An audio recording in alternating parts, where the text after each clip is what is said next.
तो दोस्तों फिर स्वागत है एक नए वीडियो में। तो जैसे कि हम बताएं तो नए कंटेंट अपलोड करता हूँ इस चैनल पर, जिस चैनल का नाम है मिस्टर एडवांस में। दोस्तों इसको अभी तक आप सब्सक्राइब नहीं किए तो सब्सक्राइब करके वीडियो को लास्ट तक वॉच करिएगा, और चैनल बनाए हो तो चैनल सब्सक्राइब करके और बेल आइकन जरूर दबाइएगा, कुछ भी नोटिफिकेशन पहुँचे सबसे पहले आप तक। दोस्तों को सबसे पहले एक बात बता देना चाहता हूँ कि सारी लाल यादव का अभी निकालना मतलब आवाज़ फंस गया है, इसलिए फंस गया है कि वो मीडिया के सामने बहुत ज़्यादा आ रहे हैं। हम मीडिया उनसे बहुत क्वेश्चन पूछ रहे हैं, सवाल पूछ रहे हैं, इसलिए निकालना फंस है। अभी भी हम लाइव प्रोग्राम दिखा सकते हैं कि मीडिया आई है खेसारी लाल यादव से क्या बारे में बात कर रही है और कह रहे हैं बेटा बन के मुझे काम कर रहे हैं, नेता बन के नहीं, इसके बारे में सारे डिटेल करने वाले हैं। दोस्तों तो वीडियो में लास्ट तक बने, अब पूरे जानकारी अभी छपरा में खेसारी लाल यादव ने हरा गमछा में बैठ कर जैसे स्क्रीन पर दिखा सकते हैं आपको हरा गमछा और कुर्ता पजामा पहने हुए एकदम नेता की तरफ, लेकिन कह रहे हैं हम नेता बन का मदद नहीं करूँगा तो बेटा बन के मेरी मदद करो, इसलिए मुझे सपोर्ट करो। और हाथ जोड़कर इस तरह नामांकन के सामने आ रहे हैं। तो आपको क्या राय है वीडियो में लास्ट तक बने रहें। और वीडियो पसंद है तो लाइक करें, चैनल बनाओ तो चैनल को सब्सक्राइब करें। आप चैनल को सब्सक्राइब करने के बाद बेल आइकन दबाना ना भूलें, इसलिए जो भी नोटिफिकेशन आए सबसे पहले आप तक पहुँचे, इसलिए बेल आइकन ऑन कर लीजिए। इसको पहले एक बात बता देना चाहता हूँ आपसे। तो चलिए वीडियो शुरू करते हैं।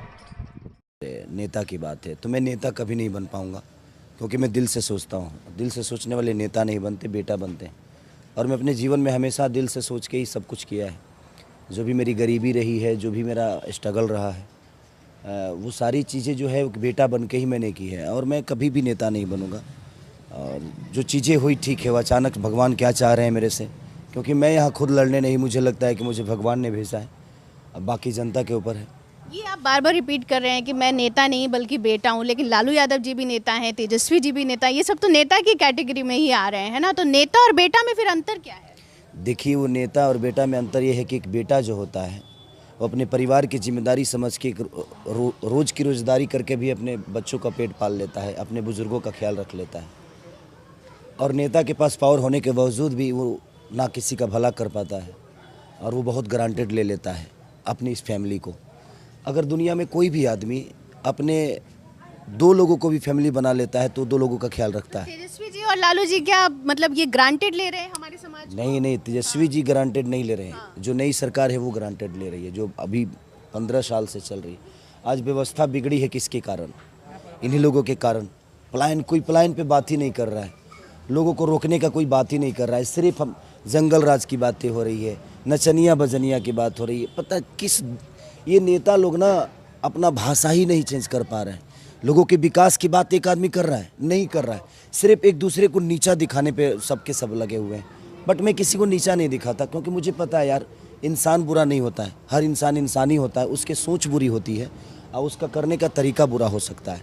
इसीलिए मैं किसी का विरोध नहीं कर रहा हूँ, ना मैं किसी का विरोध करने आया हूँ। यहाँ की समस्या सुलझाने आया हूँ। जितना हो सकता है, जिस प्रॉब्लम में हमारा छपरा है, हमारा बिहार है, चाहे वो तेजस्वी जी हो या मैं हूँ, और चाहे तेजस्वी जी के जितने भी प्रत्याशी हैं, अगर एक बार सरकार बदली तो शायद हम लोग इसके लिए लड़ पाएंगे। सर, आप मैट्रिक पास करके यहाँ से चले गए थे, छपरा से मैट्रिक पास करके यहाँ से चले गए थे, क्या स्ट्रगल आपने झेला है? और यहाँ पर युवा अभी भी वो स्ट्रगल जो इसका जिक्र आपने किया कि पलायन जो है वो बहुत होता है, हम देख रहे हैं यहाँ पे सिलीगुड़ी तक की बसेस जो हैं वो यहाँ से चलती हैं, दिल्ली बम्बई के अलावा। तो क्या स्ट्रगल होता है और उसको लेकर के खेसारी लाल यादव उर्फ शत्रुघ्न यादव क्या काम करेंगे? देखिए, मैं भी उसी में कमारा हुआ हूँ। आज 15 साल, मुझे 16 साल हो गए मुंबई में रहते हुए। अगर सरकार के पास अगर बेहतर नीति होती, बेहतर व्यवस्था होती, फिल्म सिटी होती, या यहाँ करने के लिए कुछ होता, तो शायद खेसारी लाल यादव भी मुंबई नहीं गया होता। तो विषय वही है कि यहाँ की व्यवस्था जो है ना कहीं बहुत लूजर है, और यहाँ के लोगों को जनता की कोई चिंता नहीं है। बाकी देखिए, सबसे बड़ी चीज़ की जातिवाद हमारे यहाँ बहुत बड़ा फैक्टर है। मुझे लगता है कि हम इंसान बन के जीवन को चलाएं तो ज़्यादा बेहतर होगा।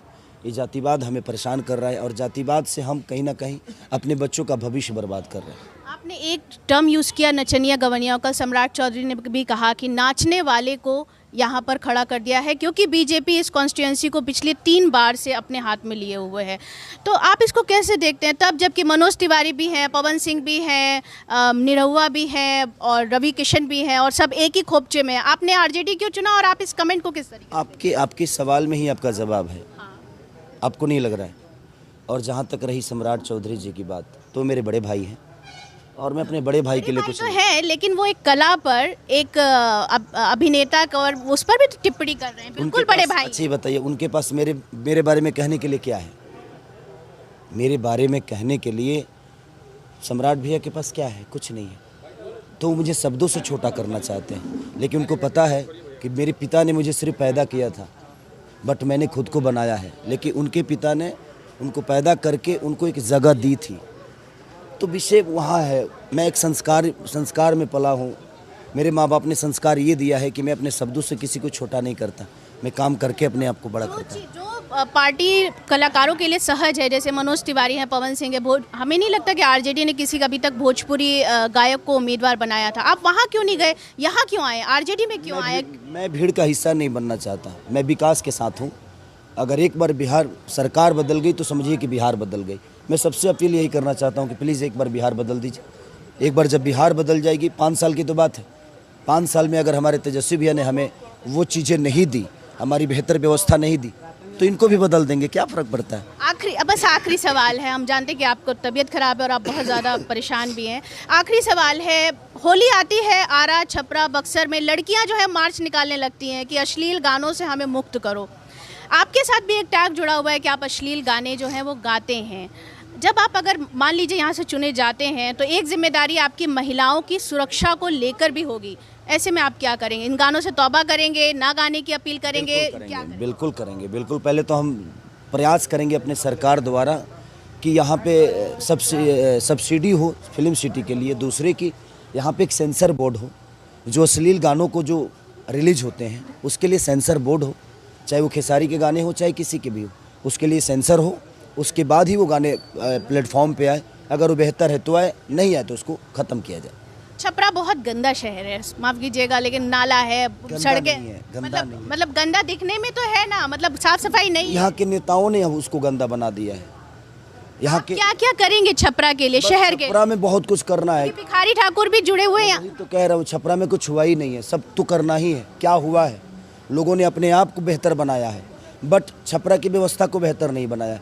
तो प्रयास करूँगा कि मैं जिस तरह बेहतर बना उसी तरह छपरा शहर को बेहतर। शुक्रिया आपका। तो ये थे हमारे साथ शत्रुघ्न यादव उर्फ खेसारी लाल यादव जी, जो कह रहे थे कि छपरा को बेहतर बनाएं और उन्हें एक मौका दे दें, ऐसी अपील उन्होंने अपने वोटरों से की है। कैमरामैन शाहनवाज अहमद